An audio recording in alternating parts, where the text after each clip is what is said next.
Subtópico 1, então, origem dos demônios. Subtópico 1, os anjos caídos e os demônios. Subtópico 2, a expulsão do querubim ungido. Subtópico 3, os demônios na cultura pagã. Subtópico 1, os anjos caídos e os demônios. Eles são os restantes dos anjos que seguiram Satanás após a sua rebelião contra Deus. A tradição judaica antiga descreve essa queda de maneira mais ampla na literatura apocalíptica do período interbíblico, como os oráculos sibilinos e os livros de Enoque. Então aqui o comentarista ele separa demônios e anjos caídos, né? Porque aqueles anjos que estão em prisão são os anjos também que se rebelaram, foram para a prisão, e tem os anjos, a terça parte dos anjos, que seguiram Satanás na sua rebelião contra Deus. Então são dois grupos aí. Ele faz, aquele amigo de Jó, ele fala dos anjos com a sua loucura. Então são esses anjos que não estavam entre aqueles anjos que acompanharam Satanás. Então esse grupo é daqueles anjos mais ferozes e que foram aprisionados. E Judas, versículo 6, fala sobre esses anjos aí. Fala dos anjos que não guardaram o seu principado. Então eles deixaram a sua habitação, que é o céu, com Deus, voluntariamente. Então aí diz que Deus os aprisionou, e nós entendemos que eles serão soltos durante a grande tribulação, estarão sob o domínio de Satanás, mas aí diz também que Deus os reservou para juízo. Então eles trabalharão no juízo de Deus sobre os homens, e também serão julgados no juízo do trono branco e serão lançados no lago de fogo e enxofre. Então aí são dois grupos, né? Anjos que acompanharam Satanás na revolta e esses outros anjos que estão aprisionados. Subtópico 2 é a expulsão do querubim ungido. A Bíblia diz que Satanás é o maioral dos demônios, Mateus 12, 24, 25, 41. No princípio, Deus criou o querubim ungido, perfeito em sabedoria e formosura, o qual era o selo da simetria, como está em Ezequiel 28, de 12 a 15. Ele se rebelou contra Deus e foi expulso do céu, Isaías 14, de 12 a 15. Com sua queda, saíram com ele os anjos que aderiram à rebelião, e uma parte deles continua em prisão, segundo de Pedro 2,4, Judas 6. Apesar de a Bíblia não fornecer detalhes sobre os demônios, essas passagens bíblicas podem apontar a sua origem. Então Satanás é chamado aí maioral dos demônios. Então ele é um líder. Então o interior dele se encheu de violência, né, devido ao seu orgulho. Então a Bíblia chama ele de perfeito em simetria, né? Não existia no céu, além de Deus, é claro, nenhum ser tão perfeito. Então ele quis ser Deus, ele quis subir até a mais alto que é Deus ainda. E a intenção dele então era assumir o lugar de Jesus. Então nesse orgulho, seu interior se encheu de violência e ele pecou contra Deus, porque ele tentou ser o próprio Deus. Então o que houve? Ele foi expulso do céu devido a isso. Então, pelo que nós entendemos, então ele conseguiu então convencer a terça parte dos anjos para acompanhá-lo nesta rebelião contra Deus. E aí, também entre esses outros anjos que também se rebelaram contra Deus, mas, pelo que parece, de maneira diferente, porque eles foram aprisionados, que são aqueles anjos ferozes. Subtópico 3, os demônios na cultura pagã. Os termos gregos traduzidos por demônio no Novo Testamento são daimonion, demônio, um deus, uma divindade, para designar os deuses pagãos, Deuteronômio 32, 17, e daimon, um espírito mau, um demônio. Os demônios foram posteriormente concebidos como seres espirituais intermediários, bons ou maus, ou seja, os anjos e os espíritos malignos. A natureza inconsequente desses espíritos os associa com o mal, com toda a maldade do mundo.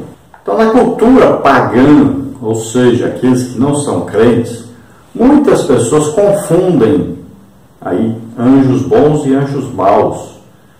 Confundem os anjos com demônios. Por exemplo, no Espiritismo, né, eles citam Lúcifer buscam até a presença de Lúcifer, a presença de demônios, e eles dizem que tem demônios que são bons. Então, eles estão pecando, consultando espíritos, né? Consultando mortos, consultando astros. Tudo isso é pecado, está lá em Deuteronômio 18. Mas eles acham que isso é bom, que esses demônios aí, que eles estão em contato com eles são demônios bons. Então é a cultura pagã. Eles não sabem, né? Brincam com uma coisa perigosíssima e acabam sofrendo devido a isso. Nós temos exemplo recente aí, né? De quem andava aí com espiritismo, né? E estava o tempo todo em pecado, está na cadeia. Isso acontece muito porque a pessoa acha que esses demônios são bons. Eles enganam as pessoas, eles mentem o tempo todo e eles vão dando corda para a pessoa, vão dando, né? Até que um dia eles puxam o tapete da pessoa. Então são enganadores, mentirosos, são terríveis, são maus. Mas as pessoas vão consultar esses demônios aí através dos médiuns, né? Que jejuam, oram, buscam, né? Ser possuídos por esses demônios. Aí começam a falar na voz da pessoa que morreu, começa a dizer coisas da pessoa que morreu, porque esses demônios tinham conhecimento das pessoas que morreram. Então acaba essas pessoas que vão consultar isso, acabam atraindo demônios para si, para suas famílias, acabam sendo amaldiçoados. Aí se a gente vê família aí, pessoas surdas, mudas, pessoas loucas, pessoas com doenças terríveis, tudo devido a ir consultar esses demônios, aí nesses terreiros aí, né, de espiritismo, a irem atrás de médiums. É coisa terrível. Muitas pessoas estão sofrendo devido a isso. Não quer dizer que toda doença é causada por demônios, mas a maioria é, infelizmente, essa é a verdade. Então, em tipos de epilepsia, né, de surdez, de mudez, de pessoas aleijadas, pessoas com problema de coração, pessoas com loucura, pessoas com aí, todo tipo de doenças terríveis causadas por demônios. E existe aí, é claro, esses mesmos tipos de doenças que não são causadas por demônio. Algumas são hereditárias, né? Outras têm outros motivos, mas a grande maioria são causadas por demônios. Tópico 2, a batalha no céu. Subtópico 1, o arcanjo Miguel e o dragão. Subtópico 2, a expulsão de Satanás. Subtópico 3, a vitória final sobre Satanás. Subtópico 1, o arcanjo Miguel e o dragão. Miguel é anjo, o príncipe dos filhos de Israel, na qualidade de arcanjo, e lidera uma guarnição angelical, como está em Daniel 10, 13, 21, 12, 1, Judas 9. O dragão é identificado como o próprio diabo e Satanás, a antiga serpente, em uma referência à serpente do Éden, Gênesis 3, de 1 a 4, 13 a 15. Miguel é mais poderoso do que o dragão, pois peleja pelo poder de Deus e, juntamente com seus liderados, expulsa Satanás e seus anjos do céu. Apocalipse 12, 8.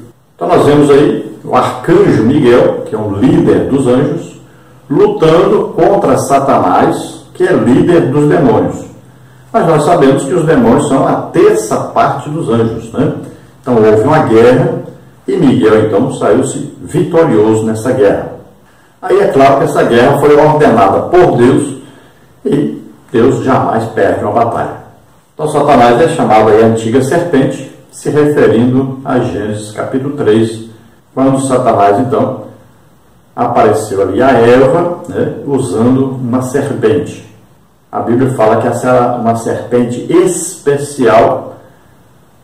E nós cremos que não era apenas um animal como outros animais, mas um animal diferente dos outros, um animal especial. E Satanás usou este animal então para levar Eva ao engano e, consequentemente, Adão ao pecado. Subtópico 2, a expulsão de Satanás. Essa passagem é muito disputada pelos expositores bíblicos e há diversas interpretações. Nessa guerra escatológica, há os que acreditam que se trata da queda original de Satanás e outros afirmam que não há ligações com esta queda.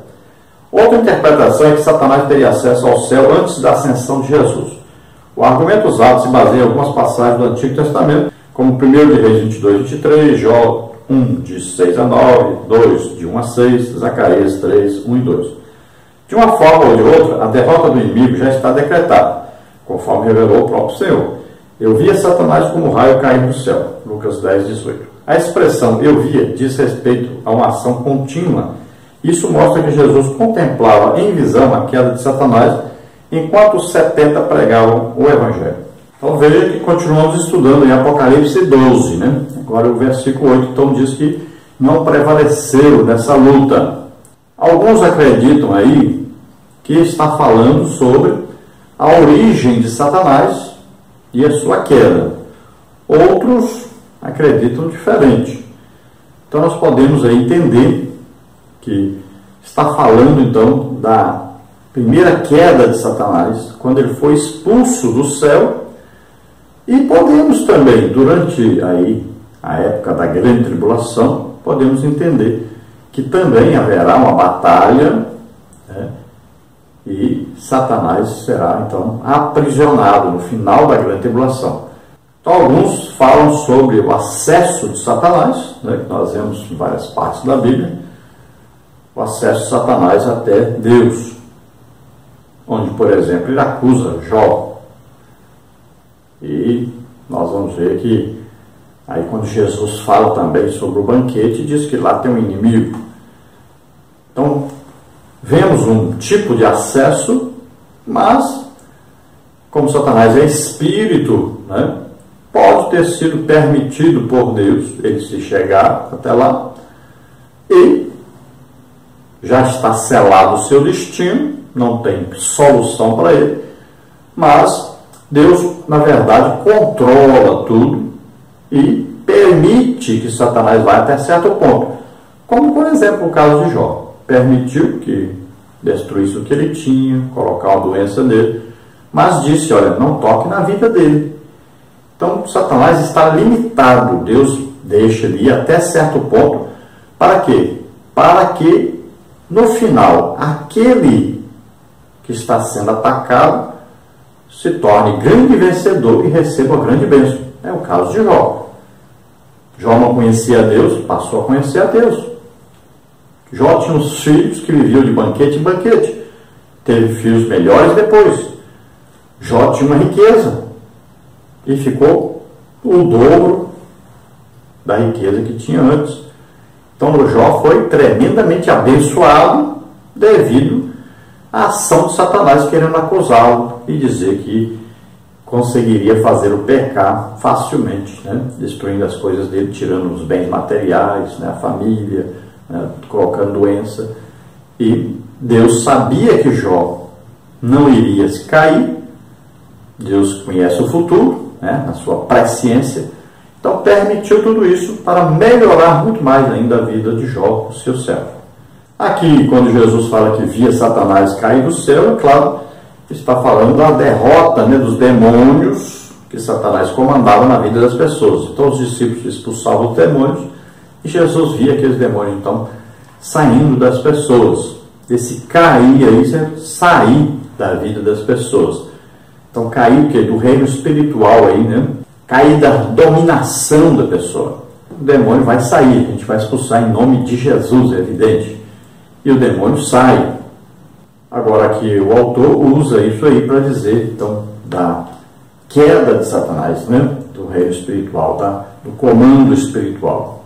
A verdade é que Satanás já tem o seu destino, que é o lago de fogo e enxofre. Isso está escrito na Bíblia, está registrado na Bíblia. Então o seu fim é certo. Os demônios também serão lançados no lago de fogo e enxofre. E todos os representantes de Satanás também serão lançados no lago de fogo e enxofre. Todo aquele que não tem o seu nome escrito no livro da vida, que não aceitou Jesus como Senhor e Salvador, que não está lutando contra Satanás, então serão lançados no lago de fogo e enxofre.